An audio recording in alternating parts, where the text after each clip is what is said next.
آج میں آپ کو جنتی مرد اور جنتی عورتوں کے بارے میں بتاؤں گی کہ جنت میں جو مرد عورتیں داخل ہوں گے ان کے ساتھ کیا ہوگا، ان کے ساتھ کیسا سلوک ہوگا، وہ کیا کھائیں گے اور ان کے بدن کے فضلات کیسے خارج ہوں گے۔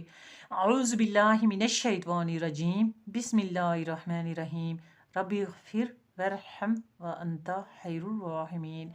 جنتی مرد اور جنتی عورتیں، حضور اکرم صلی اللہ علیہ وآلہ وسلم نے ارشاد فرمایا کہ جنت میں جو جنتی مرد اور جنتی عورتیں داخل ہوں گی تو وہ جنت میں خوب کھائیں گے، پئیں گے، پہنیں گے، لیکن نہ ہی وہ تھوکیں گے، نہ ہی پیشاب کریں گے، نہ ہی پخانہ کریں گے، اور نہ ہی ان کو ناک صاف کرنے کی ضرورت پیش آئے گی۔ تو اس پر تمام صحابہ کرام جو تھے انہوں نے عرض کیا کہ یا رسول اللہ صلی اللہ علیہ وآلہ وسلم، جب یہ جنتی لوگ نہ ہی پیشاب پخانہ کریں گے اور نہ ہی تھوکیں گے تو ان کے جو بدن کے فضلات ہوں گے وہ کدھر جائیں گے، وہ کیسے خارج ہوں گے؟ تو اس پر حضور اکرم صلی اللہ علیہ وآلہ وسلم نے ارشاد فرمایا کہ اس کی دو صورتیں ہوں گی۔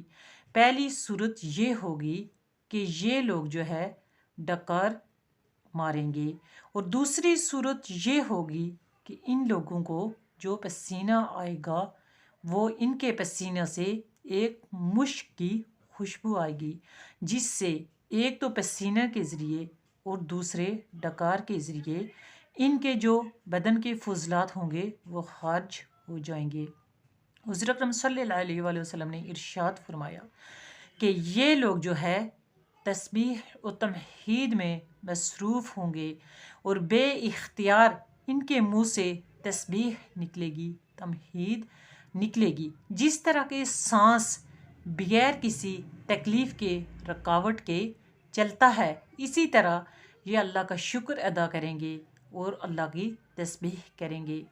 اس طرح کی دینی معلومات کو سننے کے لیے میرے اس چینل کو سبسکرائب کر لیں، تاکہ میری آنے والی جتنی بھی اس طرح کی جنت کے بارے میں، جہنم کے بارے میں، قبر برزخ کے بارے میں، آخرت کے بارے میں معلومات ہوتی ہیں وہ آپ تک پہنچتی رہیں۔ آپ جو ہے آگے ان معلومات کو پہنچائیں، صدقہ جاریہ کا ثواب حاصل کریں اور ایمان میں اپنا حصہ ڈالیں۔ السلام علیکم ورحمۃ اللہ وبرکاتہ و مغفرہ۔